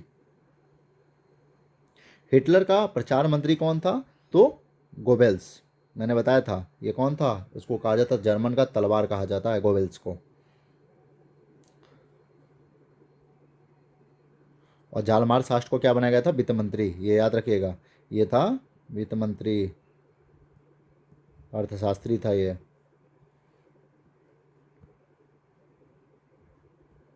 भाई रुक जाओ, इतना तेज मत भागो। हिटलर ने राष्ट्रवाद की सदस्यता कब छोड़ी? देखिए, हिटलर कहे या जर्मन कहे, ठीक है, जर्मनी ने राष्ट्रसंघ की सदस्यता कब छोड़ी थी? तो 1933 में। नहीं नहीं नहीं, 6 वर्ष 25 में इसने सदस्यता ली थी, 1931 में इसने सदस्यता को छोड़ दिया था, ठीक है। लेकिन हिटलर, हाँ, हिटलर कब बना चांसलर? 33 में, तो इसने 33 में सदस्यता को छोड़ दिया। एक बार मैं इसको भी कंफर्म कर लेता हूँ, क्योंकि मैं नहीं चाहता कि कोई भी गलत आंसर आप पुटअप करके आए, ठीक है ना। मैं एक बार इसको चेक कर लेता हूँ, क्योंकि जहाँ तक मैं जानता हूँ, लोकार्नो लोकार्नो संधि के थ्रू 1925 में जर्मनी ने क्या किया था? सदस्यता लिया था। बाद में 6 वर्ष बाद, तो 6 वर्ष मतलब 1931 में उसने सदस्यता को छोड़ दिया। तो मैं एक बार चेक कर लेता हूँ, 1931 है या 1933 है, ठीक है ना। हाँ, मैं ही गलत हूँ, 1933 में, 33 द राइट आंसर, ठीक है। लोकार्नो संधि के थ्रू 1925 में, जो लोकार्नो संधि 1925 हुआ, उन्हें उसके थ्रू जर्मनी को सदस्यता मिली। और बाद में जब हिटलर चांसलर बना, तो उसने तुरंत जैसे ही चांसलर बना, उसने क्या किया? राष्ट्रसंघ की सदस्यता को छोड़ दिया, ठीक है। और 34 में उसका प्रधानमंत्री भी मर गया, तो सर्वे सर्वा खुद ही हो गया, ठीक है। आगे बढ़ते हैं। देखिए, मैं भी टीचर हूँ, गलती हो सकती है, लेकिन मैं नहीं चाहता कि कोई क्वेश्चन आप गलत करके आए, इसलिए मुझे जहाँ डाउट होता है मैं ब्रेक करके मैं पहले एक बार चेक कर लेता हूँ, ठीक है। क्योंकि सारे क्वेश्चन मुझे भी याद नहीं रहते, एक दो क्वेश्चन मुझे भी, मेरे भी गलत है, मैं आंसर नहीं देख रहा हूँ, मुझे जो लग रहा है, जहाँ पे लग रहा है, मैं डाउट क्रिएट हो रहा है, मैं चेक कर ले रहा हूँ, ठीक है। हिटलर के किस देश पर आक्रमण के परिणाम स्वरूप द्वितीय विश्व युद्ध का आरंभ हुआ? तो मैंने बताया था 1 सितंबर 1939। किस पे किया था? पोलैंड पे, है ना। मैं बताता भी चल रहा हूँ डेट, उसको नोट करते रहिएगा। अब आते हैं विश्व युद्धों का इतिहास, है ना, आपका विश्व युद्धों का इतिहास, ठीक है। चलते हैं। प्रथम विश्व युद्ध में सबसे सबसे बाद में कौन सा राष्ट्र सम्मिलित हुआ था? तो सबसे लास्ट में प्रथम विश्व युद्ध में कौन शामिल हुआ था? अमेरिका, है ना, सबसे लास्ट में वो शामिल, और शामिल भी नहीं होता। क्या हुआ था? एक जहाज डुबा दी गई इंग्लैंड की, जर्मनी के द्वारा, उसमें 193 या 173 सैनिक, मुझे लगता है कि अमेरिका था, उससे गुस्सा कर अमेरिका उस युद्ध में शामिल हो गया। और जब वो शामिल हुआ, तो समझिए पूरा गेम ही चेंज हो गया, पूरे युद्ध का, ठीक है ना। दूसरा है, प्रथम विश्व युद्ध कितने वर्षों तक चला? तो प्रथम विश्व युद्ध कब चला, कितने वर्षों तक चला था? तो 1914 से 1918, कितने सालों तक? 4 वर्षों तक चला था, ठीक है। प्रथम विश्व युद्ध में किसकी हार हुई थी? तो प्रथम विश्व युद्ध में जर्मनी की हार हुई थी, है ना। सेकेंड विश्व वर्ल्ड वॉर में भी जर्मनी की ही हार हुई। एक चीज़ और नोट कर लीजिएगा आप लोग, कि प्रथम विश्व युद्ध कब स्टार्ट हुआ था? 28 जुलाई 1914 को। और समाप्त कब हुआ था? 11 नवंबर 1918 को, ठीक है। और सेकेंड वर्ल्ड वॉर कब स्टार्ट हुआ था? कोई बताएगा? चलिए, जब सेकेंड वर्ल्ड वॉर आता है तो मैं आपको बताता हूँ।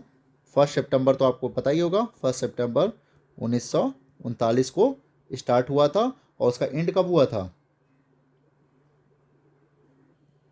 उसका अंत 2 सितंबर 1945 में हुआ था, ठीक है ना। ये चीज़ आप नोट डाउन कर लीजिएगा, ठीक है ना, कि कितने वर्ष?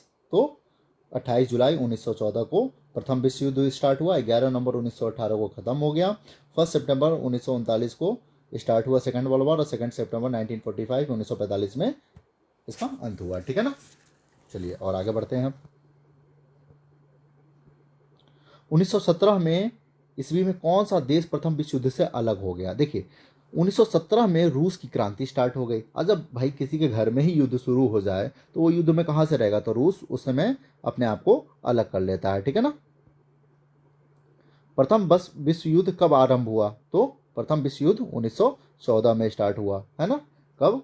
आपको डेट मैंने बताया है, आपने डेट मेंशन किया है कि नहीं किया है? ऊपर आप देख लीजिएगा, 28 जुलाई 1914। खत्म कब हुआ था? तो खत्म आपका हुआ था 11 नवंबर 1918, ठीक है ना। चलिए, बहुत सही। वर्साई की संधि के फलस्वरूप इनमें से किस देश का मानचित्र बदल गया? तो यूरोप का मानचित्र, भाई यूरोप जीता था तो किसका मानचित्र बदलेगा? लाजमी है। वर्साराय की संधि के बाद यूरोप का रंग रूप ही बदल गया पूरी तरीके से, है ना। धुरी राष्ट्रों में किस राष्ट्र ने सबसे पहले आत्मसमर्पण किया? धुरी राष्ट्र, देखो दो राष्ट्र थे, एक क्या था, मित्र राष्ट्र, मित्र राष्ट्र में फ्रांस, ब्रिटेन, अमेरिका ये सब थे, और धुरी राष्ट्र जो सेंट्रल राष्ट्र था, है ना, उसमें, ठीक है, तो उसमें का जर्मनी था, इटली था, है ना, ऑस्ट्रिया था, तुर्की था। तो उसमें सबसे पहले इटली ने आत्मसमर्पण किया था, ये नोट रखिएगा। धुरी राष्ट्रों में सबसे पहले आत्मसमर्पण किसने किया था? तो वो आत्मसमर्पण इटली ने किया था। और सबसे लास्ट किसने? तो जर्मनी। ऑस्ट्रिया के राजकुमार आर्क ड्यूक फर्डिस की हत्या कब हुई थी? 28 जुलाई 1914, बहुत इंपॉर्टेंट है। और 28 जून, और इसी के एक महीने बाद फर्स्ट वर्ल्ड वार स्टार्ट हो जाता है। एक महीने बाद फर्स्ट वर्ल्ड वार स्टार्ट, है ना, ये याद रखिएगा। 28 जून और 28 जुलाई को स्टार्ट हुआ था। कैसर विलियम द्वितीय कहाँ का सम्राट था? कैसर विलियम जर्मनी का सम्राट था, है ना। सर्वस्लाव आंदोलन को किस राष्ट्र ने बढ़ावा दिया? तो रूस ने बढ़ावा दिया। किसने दिया? सर्वस्लाव आंदोलन को किसने बढ़ावा दिया? तो रूस ने उसको बढ़ावा दिया। आर्क ड्यूक फ्रांसिस फर्डिनेंड की हत्या किसका हाथ था? तो निहिलिस्डो का। मैं भी नहीं जानता था, चलिए कोई नहीं। बर्लिन की दीवार द्वारा किस देश को दो भागों में विभक्त किया गया? तो जर्मनी को। बर्लिन की दीवार के द्वारा किसको? तो जर्मनी को, ठीक है ना। वाइमर गणतंत्र, वाइमर एक एरिया का नाम है जहां पर इस, ठीक है ना, वाइमर एक एरिया है, यहीं पे इनकी पहली मीटिंग हुई थी आज़ादी के लिए, इसलिए वहाँ के जो गणतंत्र है उसको वाइमर गणतंत्र भी कहा जाता है, ठीक है। किसका है? जर्मनी का, ठीक है ना, पहली मीटिंग यही हुई थी। जर्मनी का किस देश पर आक्रमण करने से द्वितीय विश्व युद्ध की शुरुआत हुई थी? मैंने पोलैंड बताया है आपको, 1 सितंबर 1939 को। जर्मनी को द्वितीय विश्व युद्ध में किसने पराजित किया? तो रूस से। लास्ट युद्ध रूस से ही हुआ था, और रूस ने जर्मनी को पराजित किया, ठीक है। और जापान आएगा तो अमेरिका। अमेरिका ने हिरोशिमा पर बमबारी कब की? याद रखिएगा, हिरोशिमा और नागासाकी, है ना, H6N9, 6 अगस्त को हिरोशिमा पे और नागासाकी पे 9 से नागासाकी, 9 से 9, ठीक है ना। द्वितीय विश्व युद्ध का अंत कब हुआ? द्वितीय विश्व युद्ध का अंत 1945, 2 सितंबर 1945, ओके भाई, भाग मत। प्रथम विश्व युद्ध के बाद 14 सूत्रीय सिद्धांत किसने प्रस्तुत किया? तो अमेरिका के राष्ट्रपति वुड्रो विल्सन ने 14 सूत्रीय, इसी में उन्होंने एक राष्ट्र संघ की भी सिद्धांत दिया कि एक राष्ट्र संघ की संगठन हो, और वही राष्ट्र संघ का संगठन इन्हीं के 14 सूत्रीय सिद्धांत में आता है। और एक और इम्पॉर्टेंट बात यह है कि वुड्रो विल्सन ने राष्ट्र संघ का उपज थी उनके दिमाग की, और राष्ट्र संघ की स्थापना भी हुई, लेकिन उसमें अमेरिका सदस्य नहीं बना था। ये पूछा भी जाता है कि कौन ऐसा देश है जो राष्ट्र संघ का सदस्य नहीं है, तो अमेरिका। वुड्रो विल्सन ने ही बनाया, लेकिन अमेरिका उसका सदस्य नहीं बना था। लुसीतानिया नामक जहाज किस देश का है? तो ब्रिटिश एम्पायर का वो जहाज था, याद रखिएगा, लुसीतानिया। अक्सर लगता है पुर्तगाल ना लगा के चले आइएगा कि, है ना। निम्नलिखित में किस संधि को आरोपित संधि कहा जाता है? वर्साराय की संधि, मतलब प्रथम वर्ल्ड वार के बाद जो एक संधि हुई, वर्साराय की संधि, जिसको आरोपित संधि कहा जाता है, क्योंकि जितने भी चीजें थे उस पर थोप दिया गया जर्मनी पे, है ना। सीज फ्रेड लाइन का निर्माण किसने किया? तो सीज फ्रेड लाइन का निर्माण जर्मनी ने किया, ठीक है। म्यूनिक समझौता किस वर्ष हुआ? म्यूनिक समझौता 1938 में हुआ, ठीक है। मैग्नाइट लाइन का निर्माण किस देश ने किया था? तो फ्रांस ने, ठीक है। ये चीज़ें नोट कर लीजिएगा, बहुत इंपॉर्टेंट क्वेश्चंस हैं ये लोग। और इस चैनल को लाइक एंड सब्सक्राइब कर दीजिएगा, ठीक है। मैं इन सब के बारे में एक्सप्लेनेशन देता, बट उतना टाइम नहीं है। त्रिगुट समझौते में शामिल कौन कौन से देश थे? तो याद रखिएगा, त्रिगुट में कौन था? जर्मनी, ऑस्ट्रिया और इटली।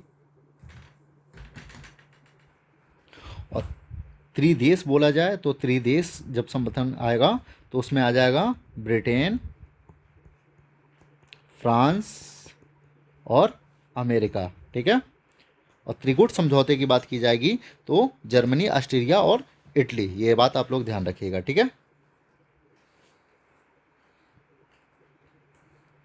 द्वितीय विश्व युद्ध कब आरंभ हुआ? तो 1939, 1 सितंबर। राष्ट्रसंघ का जन्मदाता किसे कहा जाता है? तो वुडरो विल्सन। कहाँ का राष्ट्रपति था? अमेरिका का राष्ट्रपति था। इसने 14 सूत्रीय मांग भी किया और यही जन्मदाता था और अमेरिका इसका सदस्य भी नहीं बना। द्वितीय विश्व युद्ध के समय इंग्लैंड का प्रधानमंत्री कौन था? Winston Churchill. इंपॉर्टेंट क्वेश्चन है।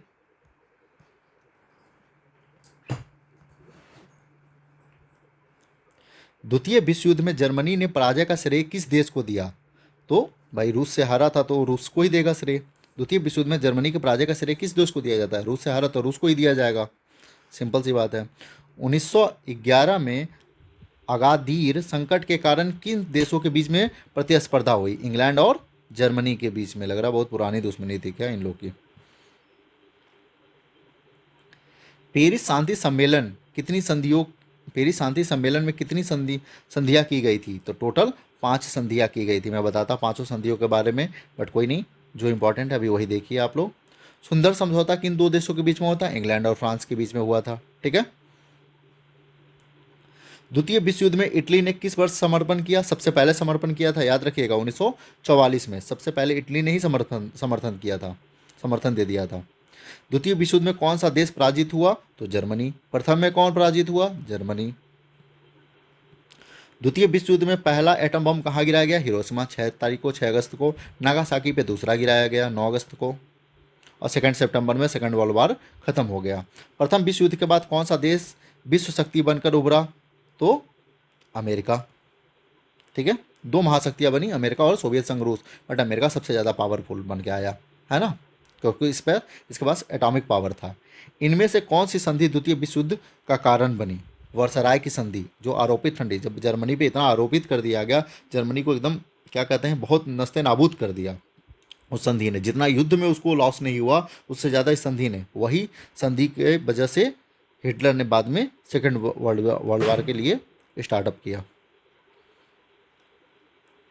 द्वितीय विश्व युद्ध में परमाणु बम का किस देश ने प्रयोग किया? तो किसने किया? अमेरिका ने किया। किस पे किया? जापान में। जापान में कहा? हिरोशिमा और नागासाकी। कब किया? 6 अगस्त और 9 अगस्त को। और कौन से बम का इस्तेमाल किया? 6 अगस्त को जो हिरोशिमा पे किया था, है ना, उसका नाम था U-235। इसको बोला गया लिटिल बॉय, यानी यूरेनियम 235, ठीक है। और 9 अगस्त को जो नागासाकी पे गिराया गया था वो एटम बम क्या था? P-293, यानी 293, यानी कि इसका नाम रखा गया फैट मैन। और ये क्या था? लिटिल बॉय, ठीक है। प्लूटोनियम 293, ठीक है।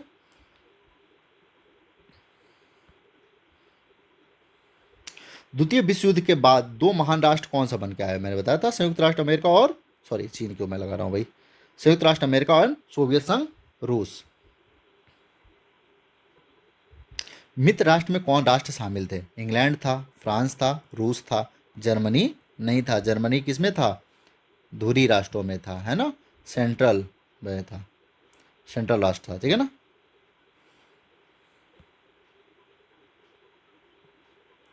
वर्साराय संधि का सबसे ज्यादा असर किस देश पे पड़ा? भाई जर्मनी को तो मार के एकदम छिछा लेदर कर दिया, जर्मनी पे पड़ा। गुप्त संधियों की प्रथा किसने शुरू की थी? गुप्त संधियों की प्रथा बिस्मार्क ने किया था, ठीक है। बिस्मार्क को आप लोग नोट कर लीजिएगा, बहुत इंपॉर्टेंट नाम है इसके लिए बिस्मार्क का, कि गुप्त संधियों किसने, है ना। प्रथम विश्व युद्ध की समाप्ति कब हुई थी? तो प्रथम मैंने बताया था 11 नवंबर 1918 को समाप्त हुआ था, ठीक है ना। द्वितीय विश्व युद्ध के बाद पूर्वी जर्मनी को किसके संरक्षण में रखा गया? तो रूस के संरक्षण में रखा गया, है ना। जर्मनी को पराजित करने का श्रेय किसको जाता है? तो रूस को जाता है।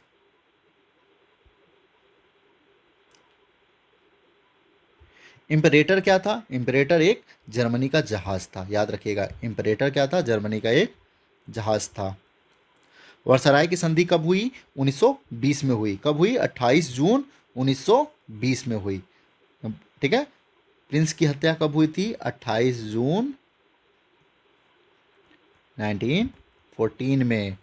28 जुलाई को 1914 में वर्ल्ड वार स्टार्ट हुआ। और ख़त्म कब हुआ आपका? ख़त्म कब हुआ? 19 नवंबर 1918 में। और 28 जून को ही वर्सराय की संधि हुई। ठीक है, इतना चीज़ें नोट कर लीजिएगा आप लोग। वर्सराय की संधि के द्वारा अल्सेस लॉरेन प्रदेश किसको दिया गया था? यही मैं गलती कर रहा था, फ्रांस को दिया गया था। मैं इसको औद्योगिक क्षेत्र मान लिया, औद्योगिक क्षेत्र नहीं था ये कोयले वाला क्षेत्र था इसका। ठीक है, ये फ्रांस को दे दिया गया, इससे इसकी स्थिति और भी खराब हो गई। अगला टॉपिक है आदिवासी समाज और उपनिवेशवाद। ठीक है ना, इस पे देख लेते हैं। भारतीय वन अधिनियम कब पारित हुआ? भारतीय वन अधिनियम 1865 में पारित हुआ। नोट करते रहिए आप लोग जल्दी जल्दी। तिलक मांझी का जन्म किस दिवस में हुआ? तो 1750 में तिलक मांझी का जन्म हुआ। ठीक है। कौन सा नाम आदिवासियों के लिए प्रयुक्त नहीं है? वन समुदाय है, जनजाति है, वन जाति है, दिकू। दिकू उसे कहा जाता है जो बाहरी होते हैं ना, जो आदि समाज में नहीं आते, उनके बाहरी लोगों को दिकू कहा जाता है। ठीक है। 1855 ईस्वी में संथाल विद्रोह का नेता कौन था? तो सिद्धू। ठीक है, नोट कर लीजिए इसको, नोट कर लीजिए। 1855 में संथाल विद्रोह का नेता कौन था? सिद्धू। जनजातियों के लिए सर्वाधिक आबादी कहाँ है? तो अफ्रीका में। दूसरे नंबर पे कौन है? भारत। ठीक है, आगे बढ़ते हैं। छत्तीसगढ़ राज्य का गठन कब हुआ? तो 1 नवंबर 2000 में, है ना। और 15 नवंबर को किसका गठन हुआ था? झारखंड का। ठीक है ना, झारखंड का। ठीक है ना, 15 नवंबर 2000 में ही। ठीक है ना। पहला संथाली जिसने अंग्रेजों पर हथियार उठाया, किसने? तिलक मांझी ने, मारा खत्म कर दिया था सीधे। धरती आबा किसे कहा जाता है? धरती आबा बिरसा मुंडा को कहा जाता है। ठीक है। कौन सा नृत्य आदिवासियों से संबंधित नहीं है? झूमर है, डोमक है, छऊ है, कथक कहाँ है? कथकली केरल का है, ये नहीं है। ठीक है ना, तो कथक नहीं आएगा। ठीक है, तो Kathak is the right answer. पूछा नहीं है इसलिए कथक राइट आंसर हुआ। बिरसा मुंडा का जन्म कब हुआ? 1874 में। तिलक मांझी का 1750 में। ठीक है, ये याद रखिएगा। मैंने गलत पे को टिक लगा दे रहा हूँ भाई, 71 क्यों लगा रहा हूँ? 1874 बोल रहा हूँ, 74 लगा रहा हूँ, 71। वाह, क्या बात है। तमार विद्रोह किस ईस्वी में हुआ? तमार विद्रोह 1789 में। और 1789 में क्या हुआ था? फ्रेंच रेवोल्यूशन, फ्रांस की क्रांति भी हुई थी, ये याद रखिएगा आप लोग। चेरो जनजाति कहाँ की रहने वाली थी? चेरो जनजाति पलामू की रहने वाली थी। चेरो जनजाति पलामू। ठीक है। किस जनजाति के शोषण विहीन शासक की स्थापना हेतु साउथ वेस्ट फ्रंटियर एजेंसी बनाया गया? तो कोल। ठीक है ना, नोट कर लीजिएगा। किस जनजाति के शोषण विहीन शासन की स्थापना हेतु, बड़े शोषण होते थे, स्थापना हेतु साउथ वेस्ट फ्रंटियर एजेंसी बनाया गया था? कोल के लिए। ठीक है ना। भूमिज विद्रोह बहुत इंपॉर्टेंट क्वेश्चन है, ये कब हुआ था? तो 1832 में भूमिज। ठीक है। सरहुल पर्व, सरहुल पर्व बहुत इंपॉर्टेंट है क्योंकि सबसे पवित्र पवित्र पर्व माना गया आदिवासियों का। वो किस समुदाय से रिलेटेड है? मुंडा। ठीक है ना। दामिन इको किस जनजाति का इलाका है? संथाल का। ठीक है। कंध विद्रोह किस राज्य में हुआ? कंध विद्रोह उड़ीसा राज्य में हुआ। ठीक है, कंध विद्रोह उड़ीसा राज्य में। ठीक है, नोट करते जाइए आप लोग और याद भी करते जाइए। चक्र बिसोई का किस विद्रोह का योगदान था? तो कंध विद्रोह। कंध विद्रोह कहाँ हुआ? तो अभी आपने जस्ट ऊपर देखा है, कंध विद्रोह कहाँ हुआ था? उड़ीसा में हुआ था। ठीक है ना, उड़ीसा में कंध विद्रोह हुआ। चक्र बिसोई का किस विद्रोह में योगदान था? चक्र इसी इन्हीं के नेतृत्व करता था ये। ठीक है ना।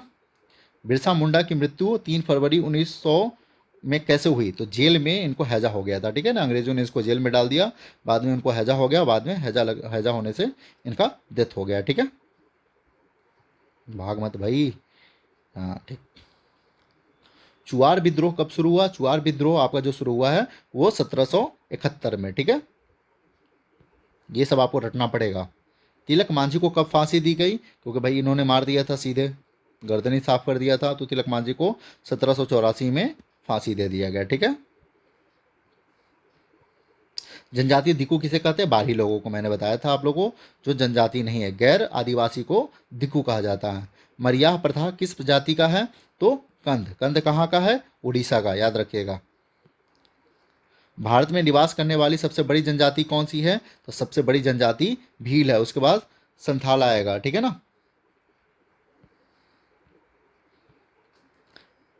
सन 1855 के संथाल विद्रोह का नेता इनमें से कौन था? तो संथाल विद्रोह का मैंने ऊपर बताया सिद्धू था, ठीक है ना। बिरसा मुंडा ने ईसाई मिशनरी पर कब हमला बोला? बिरसा मुंडा ने ईसाई मिशनरी पे 1899 में, ठीक है ना।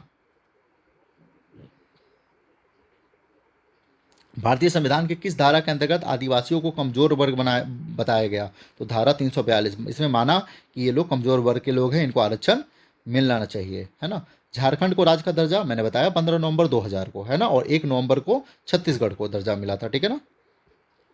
डायट्रिच आडिस कौन था? तो वो था inspector general of forest in India, ठीक है। इंपीरियल फॉरेस्ट इंस्टीट्यूट देहरादून की स्थापना कब हुई थी? 1906 में। इंपीरियल फॉरेस्ट इंस्टीट्यूट देहरादून की स्थापना 1906 में। बस्तर आंदोलन में किसकी भूमिका थी? तो बस्तर आंदोलन में गुंडाधुर की, ठीक है ना, उसी के नेतृत्व में ये हुआ ही था।